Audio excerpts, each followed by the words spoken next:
Ready to streamline your shipping business finances using Peachtree Accounting 2012? Let's dive right in. First, open Peachtree Accounting 2012 and navigate to the Company menu from the drop-down. Select New Company. This kicks off the Company Setup wizard.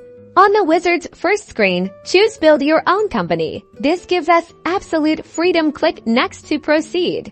Now enter your shipping company's name, address, and other important contact details in the company information window. Double-check the accuracy of the information before moving on. Next, it's time to add relevant accounts such as shipping revenue, freight expense, and delivery vehicle expenses. You can do this either manually or by importing a pre-built chart of accounts. Peachtree offers templates that can be modified. Even shipping companies may have inventory such as packing material. Set tracking options for inventory and services related to your shipping services, like packaging supplies or special handling fees. To track shipping expenses, create vendor records for your carriers and record invoices as they come. Use the freight expense account you created earlier, and there you have it. You are ready to manage your shipping business financials with Peachtree Accounting 2012.